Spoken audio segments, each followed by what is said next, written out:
नमो नमः. हितोपदेशः कथामुखम. भाग 5. श्लोक आहेत 22 ते 27. सुदर्शन राजाचे मुलाचे पुत्र हे मूर्ख होते, त्यामुळे त्याच्या मनात कोणकोणते कसे कसे विचार येत आहेत तो भाग आपला चाललेला आहे. श्लोक 22. ऋण कर्ता पिता शत्रुः माता च व्यभिचारिणी भार्या रूपवती शत्रुः पुत्र शत्रुरपंडितः. पदच्छेदः. ऋणकर्ता पिता शत्रुः माता च व्यभिचारिणी भार्या रूपवती शत्रुः पुत्रः शत्रुरपंडितः. शत्रुः अपंडितः. इथं संधी फक्त एकच आहे, शत्रुः अपंडितः. विसर्गाचा र झालेला आहे.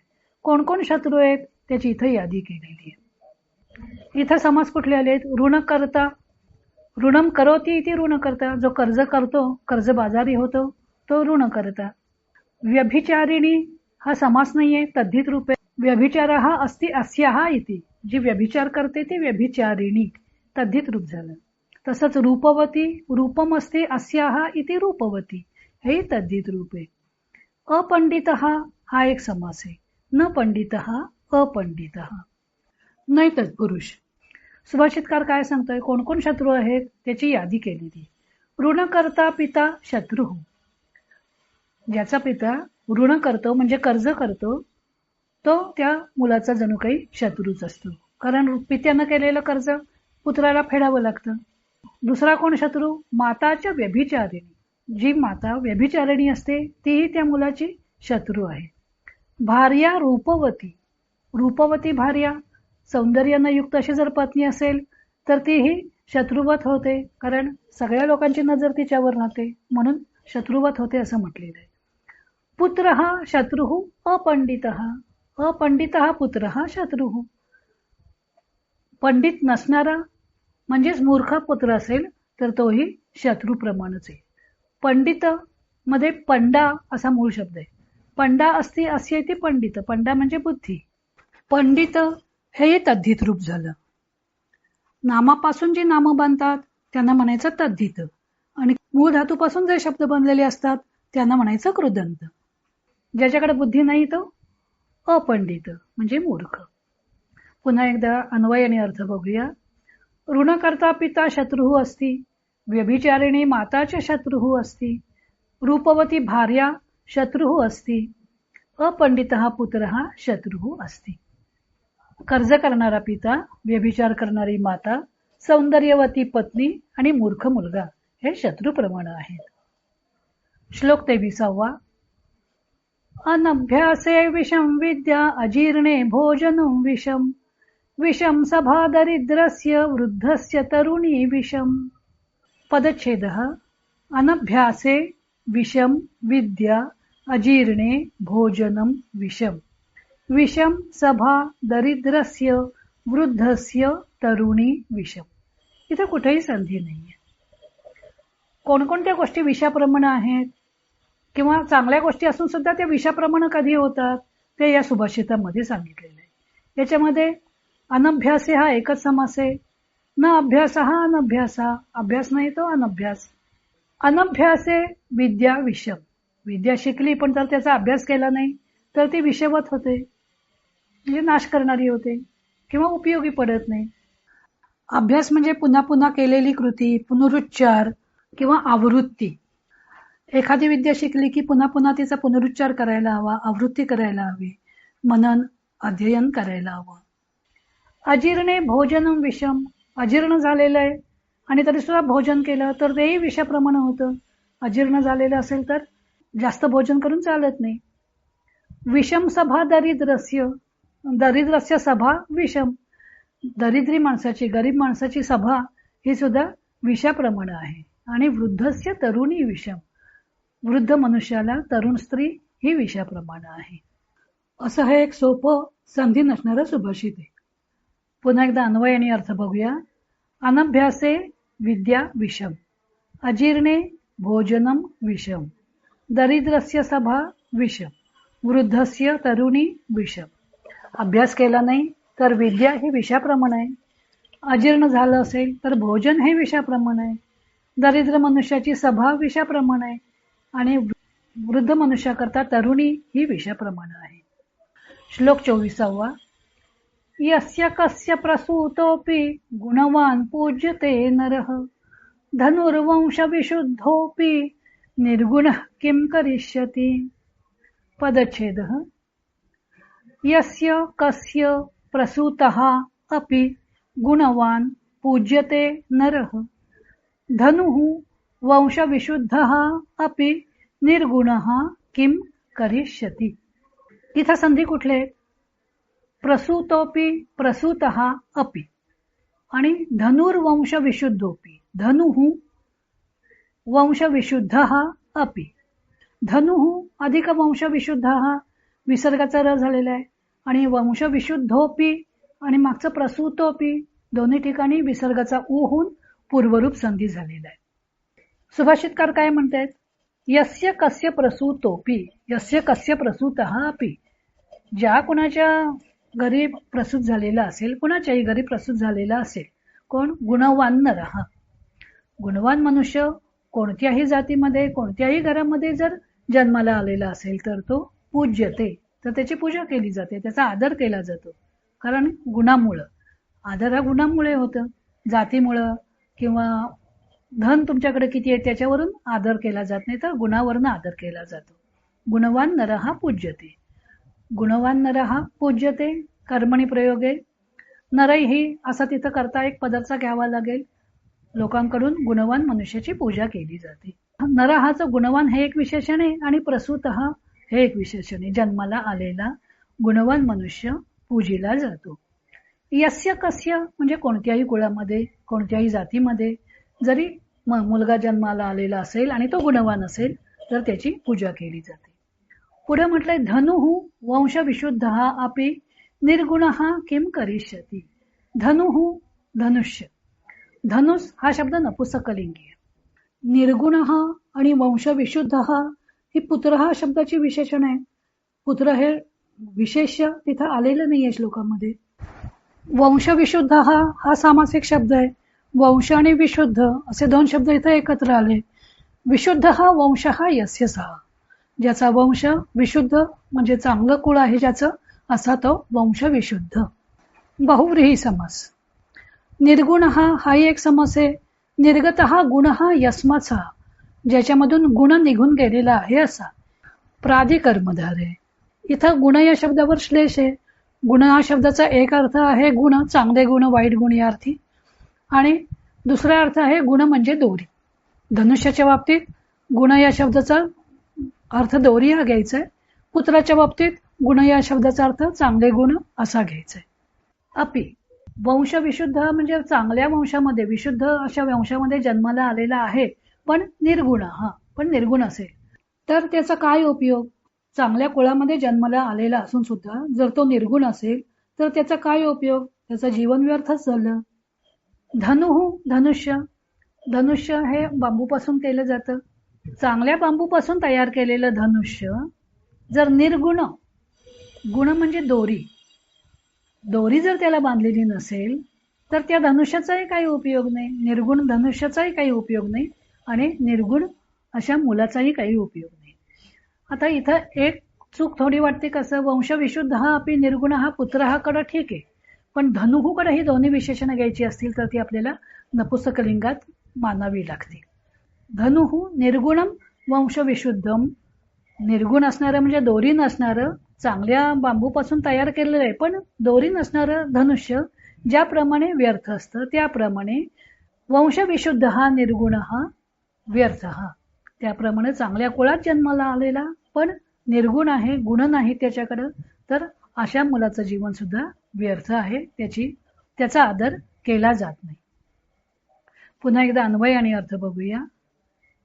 यस्य कस्य प्रसूतः अपि गुणवान नरः पूज्यते वंशविशुद्ध अपि निर्गुणः पुत्रः किं करिष्यति. धनुः इव. ज्या कोणत्या कुळामध्ये जन्माला आलेला गुणवान मुलगा असला तरी त्याची पूजा केली जाते. परंतु वंशविशुद्ध अपि निर्गुणः पुत्रः किं करिष्यति यथा धनुः. चांगल्या वंशामध्ये जन्माला आलेला परंतु निर्गुण म्हणजे मूर्ख मुलगा काय बरं करेल? जसं धनुष्य. धनुष्य जसं चांगल्या बांबूपासून निर्माण केलंय, पण ते निर्गुण आहे म्हणजे दोरी रहित आहे, तर त्या धनुष्याचा काही उपयोग नाही. त्याप्रमाणे चांगल्या वंशामध्ये जन्माला आलेला आहे, पण तो निर्गुण आहे, अशा पुत्राचाही काही उपयोग नाही. इथं गुण आणि वंश या दोन शब्दांवर श्लेष आहे. पुत्राच्या बाबतीत गुण शब्दाचा अर्थ घ्यायचा आहे चांगले गुण, आणि वंश शब्दाचा अर्थ होईल कुळ. आणि धनुष्याच्या बाबतीत गुण शब्दाचा अर्थ आहे दोरी आणि वंश या शब्दाचा अर्थ आहे बांबू. पुढे राजा आपल्या मनाशीच म्हणतोय, तत् कथम इदानीम एते मम पुत्राः गुणवन्तः क्रियन्ताम्. इथं संधी आहे कथम इदानीम एते. मागच्या म या व्यंजनात पुढचा स्वर मिसळलेला आहे.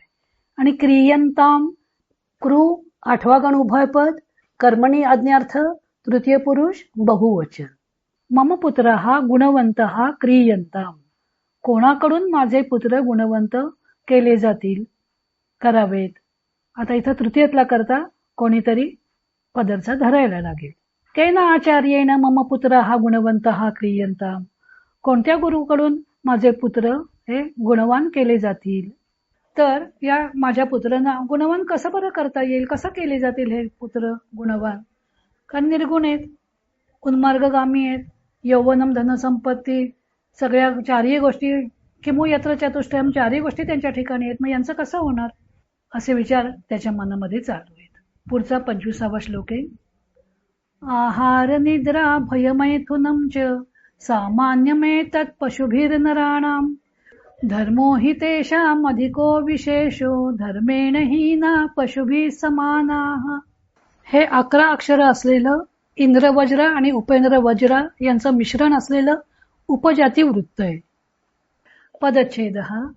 आहार निद्रा भय मैथुनं च सामान्यम एतत् पशुभिः नराणां धर्मः हि तेषाम् अधिकः विशेषः धर्मेण हीनाः पशुभिः समानाः.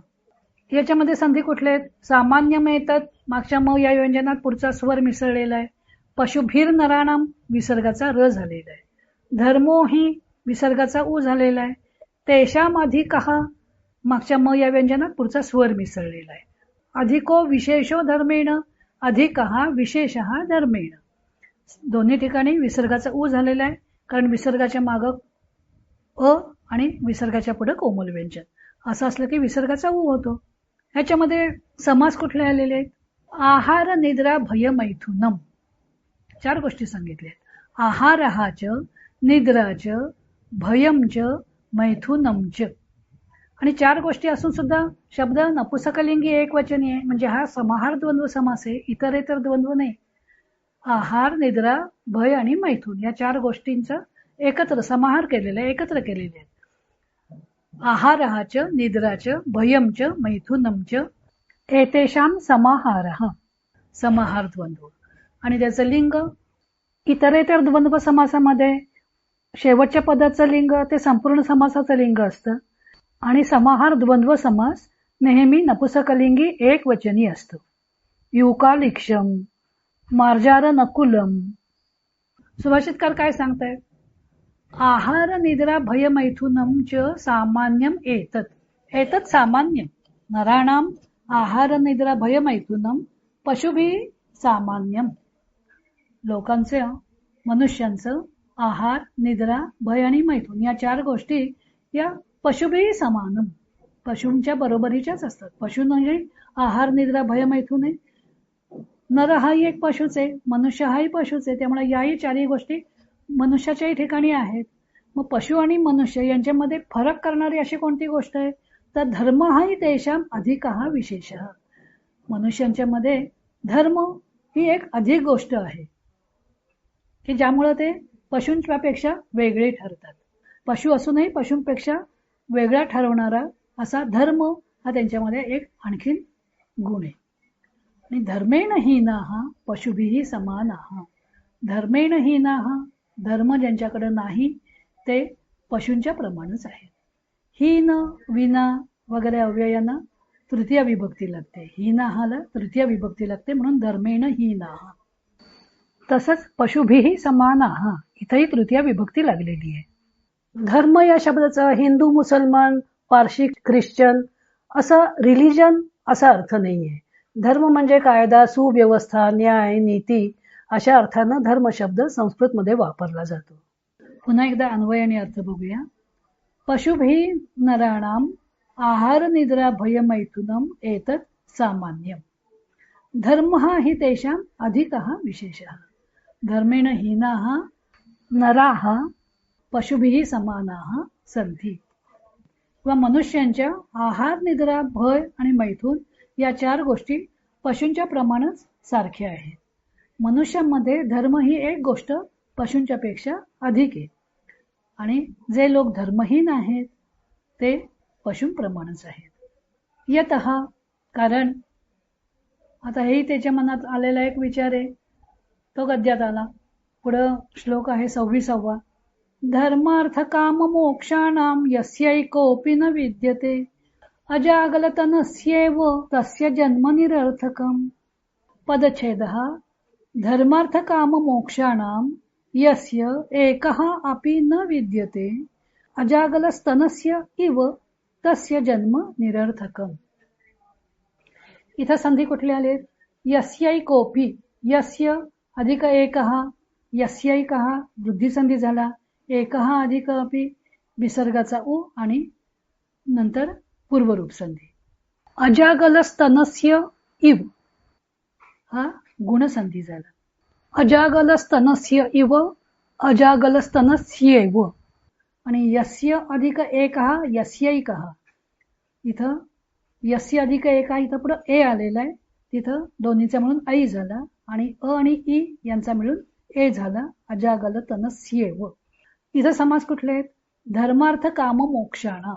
धर्महाच अर्थहाच कामहाच मोक्षहाच तेषां इतरेतर द्वंद्व. 4 गोष्टी आल्या आहेत, त्यामुळे मोक्षाणाम हे 4ही गोष्टींच्या करता बहुवचन वापरलेलं आहे. धर्म, अर्थ, काम आणि मोक्ष. अजागलस्तन हाही एक समास आहे.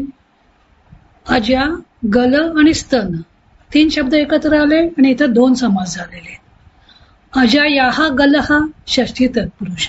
गल म्हणजे गळा हा पुल्लिंगी शब्द आहे संस्कृतमध्ये आणि अजा गले स्तन हा सप्तमी तत्पुरुष शेळीच्या गळ्यामधील स्तन. धर्मार्थ काम मोक्षाणाम. धर्म, अर्थ, काम आणि मोक्ष यस्य एकः अपि न विद्यते. यापैकी या 4 गोष्टींपैकी ज्याच्याकडे एकही जर गोष्ट नसेल तर तस्य जन्म निरर्थकम. तर त्याचा जन्म निरर्थक आहे, काही उपयोग नाही तो जन्माला येऊन मुलगा. इथं सुद्धा जन्म शब्द नपुंसकलिंगी. जन्मन त्याचं जन्म हे प्रथम आहे एक वचन, म्हणून त्याचं निरर्थकम हे विशेषण पण नपुंसकलिंगात आलं. कसा? त्याला उपमा दिली अजागल स्तनस्य इव. शेळीच्या गळ्यामध्ये स्तनासारख्या दिसणारे जे 2 मांसपिंड असतात ते जसे निरर्थक असतात, पिलांना दूध पाजण्यास ते काही उपयोगी पडत नाहीत, त्याप्रमाणे अशा या मुलाचा की ज्याच्याकडे धर्म, अर्थ, काम आणि मोक्ष या 4ही गोष्टी नसतील तर त्याचा जन्म निरर्थक आहे, व्यर्थ आहे. पुन्हा एकदा अन्वय आणि अर्थ बघूया. धर्मार्थ काम मोक्षाणाम यस्य एकः अपि न विद्यते तस्य अजागलतनस्य इव जन्म निरर्थकम. ज्याच्याकडे धर्म, अर्थ, काम आणि मोक्ष यांच्यापैकी एकही गोष्ट नसते त्याचा शेळीच्या गळ्यात असणाऱ्या 2 स्तनांसारखा जन्म निरर्थक आहे. यच्चोच्यते, यत च उच्यते. आणि असं म्हटलंच आहे की आता यच्चोच्यते हेही राजाच्या मनातलं वाक्य आहे. यत च उच्यते. यत अधिक च यच्च हा व्यंजन संधी झाला. च अधिक उच्यते चोच्यते हा गुणसंधी झाला. आणि असं म्हटलंच आहे की इथून पुढे काही श्लोकांमध्ये दैव आणि प्रयत्न यांची तुलना केलेली आहे. आता या श्लोकामध्ये दैवाबद्दल सांगितलेलं आहे. श्लोक 27वा. आयुः कर्म च वित्तं च विद्या निधनमेव च पंचैतान्यपि सृज्यन्ते गर्भस्थस्येव देहिनः. पदच्छेदः. आयुः कर्म च वित्तं च विद्या निधनम एव च पंच एतानि अपि सृज्यन्ते गर्भस्थस्य एव देहिनः. इथं समास कुठला आहे? गर्भस्थस्य. गर्भे तिष्ठती इति गर्भस्थ, गृहे तिष्ठती इति गृहस्थ. तसं गर्भे तिष्ठती इति गर्भस्थ. देहिन हे तद्धित रूप आहे. देह हा अस्य इति देहिनः. ज्याला देह आहे तो देहिन. सुभाषितकार काय सांगतायत? आयुः, कर्म, वित्तम, विद्या, निधनम. या 5 गोष्टी. आयुष्य, कर्म, धन, विद्या आणि निधन म्हणजे मृत्यू. पंच एतानी या 5 गोष्टी सृज्यन्ते निर्माण केल्या जातात. कोणाच्या? गर्भस्थस्य एव देहिना. देह धारण करणाऱ्या जीवाच्या बाबतीत या 5 गोष्टी गर्भात असतानाच निर्माण केल्या जातात. आपण म्हणतो सटवाई 6वे 5वे दिवशी येऊन त्या बालकाचा लेख लिहून जाते आयुष्याचा. हे दैववादी सुभाषित आहे. पुन्हा एकदा अन्वय आणि अर्थ बघूया. आयुः, कर्म, वित्तम, विद्या, निधनम एव च एतानि पंच गर्भस्थस्य देहिनः सृज्यन्ते. आयुष्य, कर्म, वित्त म्हणजे धन, विद्या आणि मृत्यू या 5 गोष्टी देहधारी मनुष्य गर्भात असतानाच या 5 गोष्टी निर्माण केल्या जातात असं एक दैववादी मताप्रमाणे म्हटलं जातं. आता या पुढील भाग आपण पुढच्या पाठामध्ये बघूया. हरि ओम तत्सत.